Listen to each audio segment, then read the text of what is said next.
Welcome back to the channel, everyone. If you just watched the last video, I was just doing a blow-in on the little old BMW. Don't judge me on it. That was a really rough, cheap job. So I've got a guy that comes and he does like car yard stuff, and he's always asking me, you know, he wants it as quick and cheap as possible. So you do what the customer wants. It's not the way I would do it, but if you want to get an idea of the steps, I'm just going to clean my spray gun while I'm talking you through it.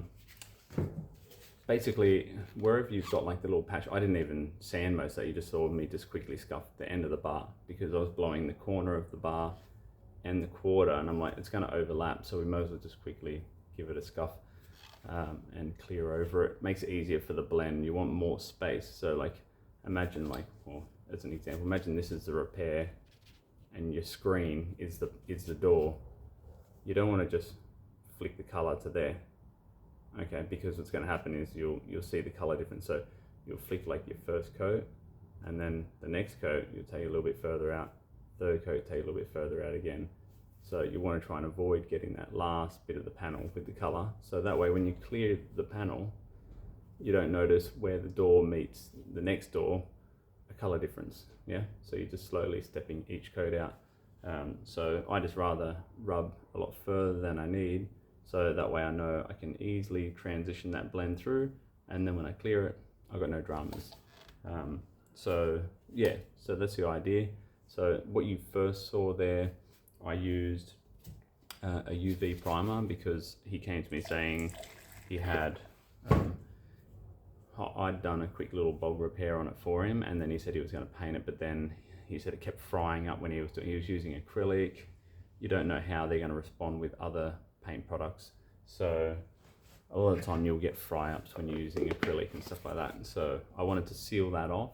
You could see if I showed you a close up, you would have seen a bit better. It was all cracked and crazed where he'd done it, so I quickly scuffed just with some coarse paper because the UV primer likes coarser paper, like 180 grit. And then from there, I put down the UV primer. So the UV primer is a really handy tool to have when you're just doing like quick repair stuff. Sorry, I'm just spraying some thinners out. It's probably a bit far away. So the UV primer only takes 90 seconds to dry, but you do get like a good film build within that window. So then you saw me hold the UV light, so it cures through ultraviolet light coming through, rather than actually a chemical reaction like a 2-pack. It's actually you're bonding two chemicals together that create a catalyst that make it go hard. UV doesn't need that. You just spray it and then you put the light on for 90 seconds and it's ready to go. And so then I'd quickly buzz that with 500 on the sander, so I had something for the paint to stick to, and then to start colouring. And then what I'm doing, if I'm doing quick little jobs that have to go, and especially if it's outside, because that's not ideal at all, I'm using like, some paint systems will call it a panel clear, some will call it like an express clear, but basically it's just one that I'm pretty sure, don't quote me on it, I'm pretty sure the idea is it's got more isocyanate in the product, so it cures quicker. So you normally have, like, I've already unmasked it, and that was just 5 minutes ago because it was dry enough already to unmask. So it's brilliant for just doing stuff like that. It kind of dries just as quick as acrylic, but you've got the chemical resistance of a 2-pack. So so I used the panel clear, but I also even added in a speeding reducer, which even speeds it up more again. And then once I cleared it, you probably didn't notice it, well, I quickly tipped out what was left of the clear, and then I added in what's called a blending thinner. So it's a better quality thinner, specifically aimed at just melting that dry sand edge. So if I sort of, again, we'll use the screen as an example. If I sort of spray my clear and I end it here, you'll see like, wrong side of it, I'll have like nice shiny fresh clear. I've got the old clear over here, and right on the where my fresh clear finished, it's like a dry spray line. So then I can get my thinners and I can just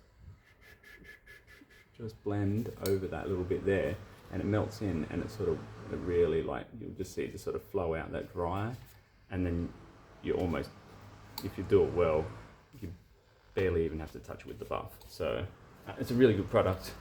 If you get that, that sort of turns like your DIY person into like half professional, because really you just need to know all the tools and the tricks to the trade, don't you?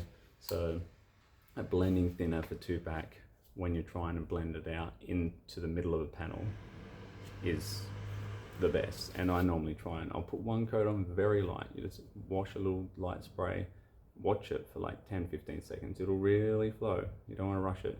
And then you're looking and go, does it need another coat? Yeah, just flick a little bit more, or maybe it's all right. So always take it easy. Stop, watch, wait with the blending thinner. Otherwise you'll get all the runs right on the end of the blend, and that's the worst spot. So don't do that. Yeah, otherwise, if you want a better quality job, always just clear the full panel. Like, that's sort of, it's a cheap job. It's a real cheap job, so don't judge me. But yeah, so if you haven't watched it, have a look at the little time lapse of the BMW getting done, and then you'll start to see the process that I use there. I can go to a much more in-depth video if you want. Just let me know in the comments if you want that. I'll just get a test panel, and I'll just do it like in real time and show each step, what I'm actually putting in, how I'm setting the gun up. Actually, I might even do that. I'll put up a video on gun setup as well, because I think that's really handy. Gun choice and gun setup. So yeah, all right. Yeah, have a great day. Thanks for watching. If you haven't already, like and subscribe. That way you can keep seeing the content if you're enjoying it. So yeah, if there's something you want to see me do, hit me up in the comments. Otherwise, yeah, have a fantastic day. All right, see ya.